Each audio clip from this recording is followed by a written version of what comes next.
Army के महक सिंह पर FIR दर्ज करने की मांग, राजपूत समाज पर महक सिंह ने किया था टिप्पणी। भीम आर्मी के महक सिंह की टिप्पणी के बाद प्रदेश भर का सियासी माहौल एक बार फिर गर्मा उठा है। इस बार भीम आर्मी का सामना राष्ट्रीय राजपूत करनी सेना से हुआ है। भीम आर्मी के महक सिंह ने राजपूत समाज के ऊपर टिप्पणी किया था।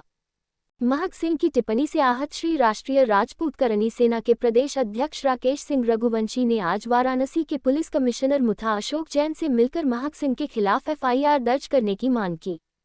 करनी सेना के प्रदेश अध्यक्ष राकेश सिंह रघुवंशी के साथ कई क्षत्रिय समाज के सदस्य ने पुलिस कमिश्नर अशोक मुथा जैन को प्रार्थना पत्र दिया है। किसे कहा गया भारत के हर अलग अलग जगह पर तहरीर दिया गया है। राकेश रघुवंशी ने बताया कि यह बहुत बड़ा मामला हुआ है कि सहारनपुर में एक बड़ा संगठन है जो अपने आप को भीम आर्मी लिखता है, अपने आप को चंद्रशेखर रावण लिखता है। वह ना तो चंद्रशेखर है और ना तो आज़ाद है। हम तो रावण के किसी करैक्टर में फिट नहीं। जो सहारनपुर से लाइव वीडियो में क्षत्रिय समाज को गाली दिया है और अभद्र भाषा का प्रयोग किया है, जिसका हम आपके सामने प्रयोग नहीं कर सकते। मैं प्रधानमंत्री मोदी और मुख्यमंत्री योगी से पूछना चाहता हूँ कि देश में ये कैसा कानून है जहाँ समाज में सोशल मीडिया पर खुलेआम इस तरह की अभद्र भाषा का प्रयोग किया जा रहा है।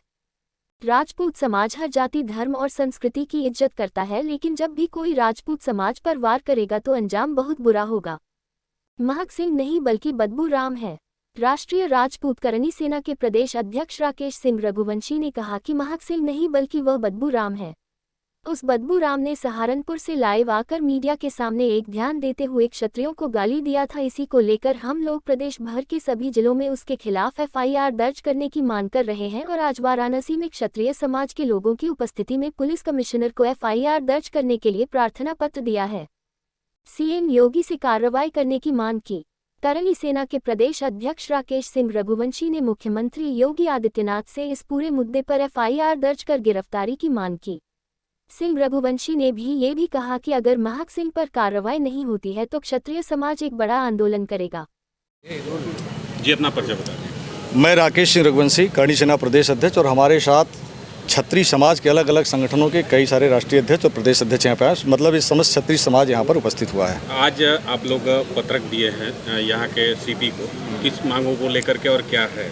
देखिए, एक तहरीर दी गई है और ये तहरीर ये केवल बनारस में पहली तहरीर नहीं है। मुझे लगता है कि प्रदेश के अंदर सभी जगह तहरीर दी गई है और भारत में लगभग क्षत्रिय समाज ने हर जगह अपने अपने संगठनों के माध्यम से तहरीर दिया है। ये एक बहुत बड़ा एक मामला हुआ है और वो सहारनपुर में एक संगठन है जिसका नाम है भीम आर्मी, जो एक चंद्रशेखर आज़ाद रावण अपने को लिखता है। न तो वो चंद्रशेखर है, न तो आज़ाद है, और न तो रावण के किसी कैरेक्टर में उस फिट नहीं बैठता। लेकिन उस समाज के अंदर जिस तरीके से घृणित कार्य कर रहा है, जिस तरीके से समाज के अंदर नफरत फैला रहा है, भाईचारे को तोड़ने की कोशिश कर रहा है। अभी कुछ दिन पहले उनके संगठन के प्रदेश अध्यक्ष एक महक सिंह जो नाम रखा है, महक सिंह तो हो ही नहीं सकता, उसका नाम हम लोगों ने बदबू राम रखा है। वो बदबू राम ने सहारनपुर से एक लाइव मीडिया के सामने आकर के एक बयान दिया जिसमें उन्होंने क्षत्रिय समाज के लोगों को गाली दिया। उन्होंने अंग्रेज़ों की औलाद और पता नहीं ऐसे ऐसे शब्द बोले जो मीडिया के सामने, आप सबके सामने, सोशल मीडिया के सामने बोल नहीं सकते। तो कहने का मतलब हम ये जानना चाहते हैं कि प्रधानमंत्री की कॉन्स्टिट्यूंसी है, लोकसभा सीटें, यहाँ से 2 बार प्रधानमंत्री चुनाव जीत करके गए, शायद तीसरी बार भी लड़ेंगे। मैं प्रधानमंत्री से और माननीय मुख्यमंत्री से पूछना चाहता हूं कि देश का एक कैसा कानून है, एक कैसा संविधान है, जब आप बात करते हो कि एक देश एक कानून, मुझे दिखाई नहीं देता है क्षत्रिय समाज को, सवर्ण समाज को, सामान्य वर्ग को कहीं से दिखाई नहीं देता कि एक देश एक कानून है।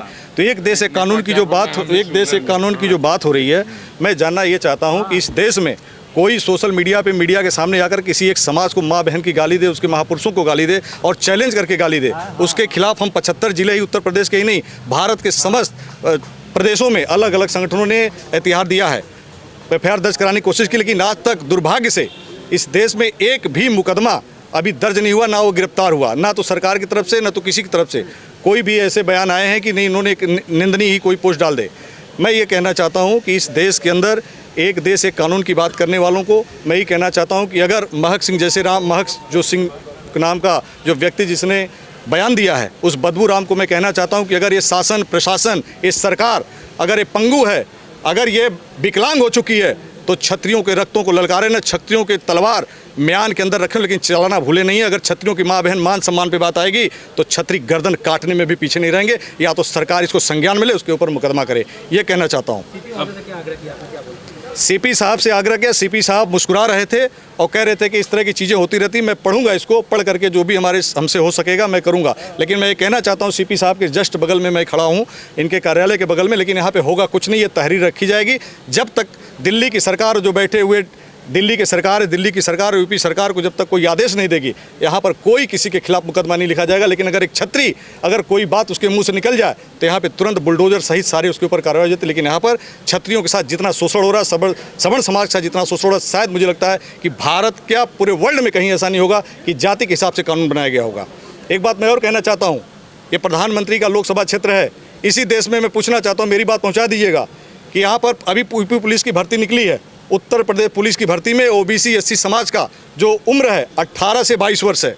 मैं आपके माध्यम से कहना चाहता हूं कि 18 से जो 22 और ओबीसी समाज का जो उम्र है उसको तुम 40 साल कर दो, फ्री में नौकरी दे दो। मुझे ओबीसी एससी समाज से कोई घृणा नहीं है, मुझे उनसे कुछ नहीं कहना है। लेकिन मैं सरकार से जानना चाहता हूं कि जो जनरल समाज के बच्चे, जो सामान्य वर्ग के बच्चे हैं, जो 18 से 22 साल के बाद उनको बुढ़े क्यों कर दिया जाता है, उनका ओवर एज कैसे हो जाता है, ये कौन सा पैमाना है, ये सरकार से जानना चाहते हैं। दूसरा मैं कहना चाहता हूँ कि ईडब्ल्यूएस के अंदर जिस तरह की कुरीतियाँ हैं, ओबीसी एससी समाज को कोरोना काल में आपने 2 साल से 5 वर्ष छूट दिया, लेकिन जनरल समाज को कोरोना में आपने कोई छूट नहीं दी। क्या जनरल समाज के बच्चे, सामान्य वर्ग के जो बच्चे हैं, क्या ये इस देश के नहीं है, इस देश के रहने वाले नहीं है? तो ये सरकार जो भेदभाव कर रही है बंद करे, अन्यथा आने वाले टाइम में सवर्ण समाज, सामान्य वर्ग के लोग मिल करके एक बड़ा आंदोलन करेंगे और 2024 में इस सरकार को बताने की काम करेंगे कि अगर आप हिटलरशाही दिखाओगे तो आपके हिटलरशाही हम बर्दाश्त नहीं करेंगे, हिटलरशाही बर्दाश्त नहीं करेंगे।